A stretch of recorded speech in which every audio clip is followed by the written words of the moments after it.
No solo la OEA y su secretario general quedaron en una posición muy incómoda tras la aplastante victoria electoral del MAS en Bolivia, porque no fueron ellos los únicos que durante todo un año convalidaron la teoría del fraude electoral que sirvió de gasolina para un cambio de gobierno forzoso.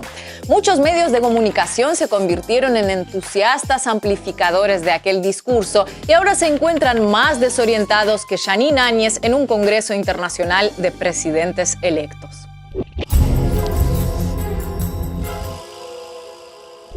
Lógicamente, la mayoría de esos medios apostaban a que Luis Arce no ganaría esta elección. Como mucho concedían que seguramente lograría imponerse en primera vuelta, pero en la segunda sería barrido por las fuerzas democráticas que se subieron sobre aquel mágico caballo volador llamado fraude electoral para tomar el poder.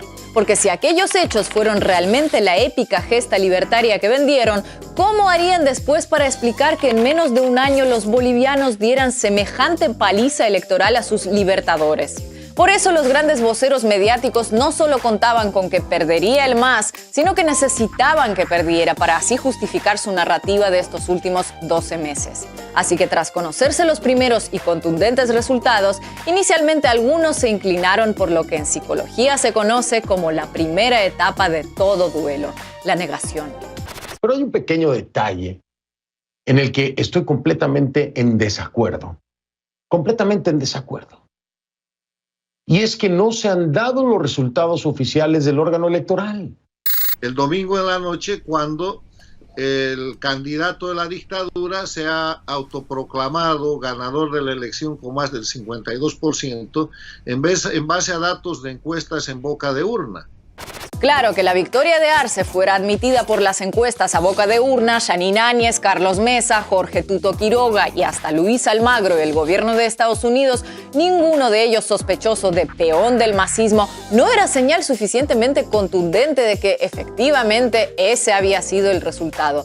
Tenía que haber alguna explicación del tipo expedientes secretos X. La mayoría logró superar esa primera etapa de negación relativamente pronto, mientras que otros no. Y si a estas alturas no lo lograron ya, lo más seguro es que no vayan a lograrlo nunca. Un escenario electoral en el que hay fraude electoral, porque el padrón electoral... ¿Otra vez, don Carlos? ¿Otra vez dice usted que hay fraude? ¿Otra vez? Sí, claro que sí. Mandaron al líder del MAS al exilio, tomaron el poder, pusieron en el órgano electoral a una persona de su entera confianza, pero de nada sirvió. El MAS es tan megapoderoso que a pesar de todo eso logró hacer fraude electoral, no se sabe de qué manera, por telequinesis será. Por eso en estos días asistimos al descorazonador espectáculo de protestas aisladas cantando un fraude en el que esta vez habrían participado todos.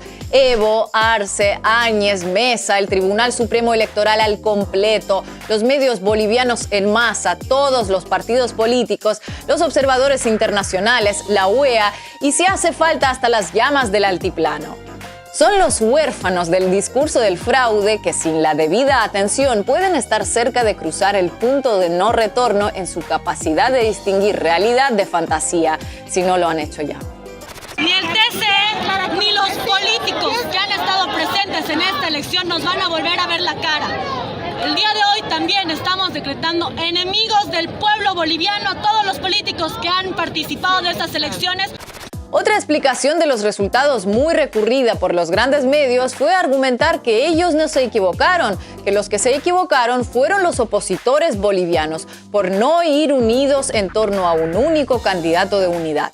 Es decir, que con un candidato unitario sí habrían ganado, tal como dicen que ganaron en 2019. Lo de la candidatura unitaria en principio podría parecer hasta razonable, al menos para alguien que carezca de conocimientos matemáticos básicos.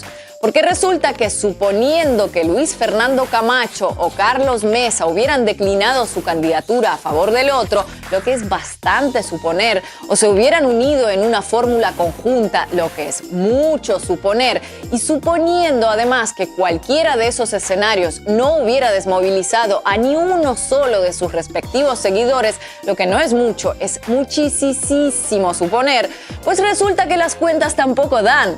Porque esa criatura mitológica de 2 cabezas del antimasismo, sumando votos, tampoco habría obtenido más de los que obtuvo Luis Arce.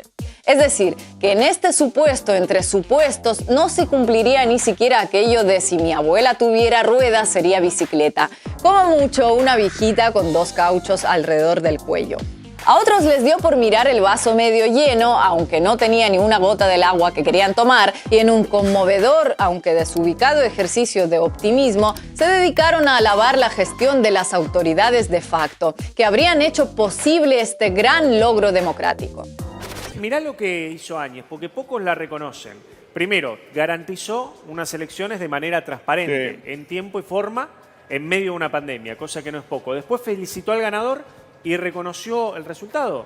Un poco como felicitar a un conductor ebrio que estrella su vehículo contra una casa y desata un voraz incendio, pero que al salir del lugar cierra la puerta suavemente para no perturbar el sueño de los ocupantes de la vivienda.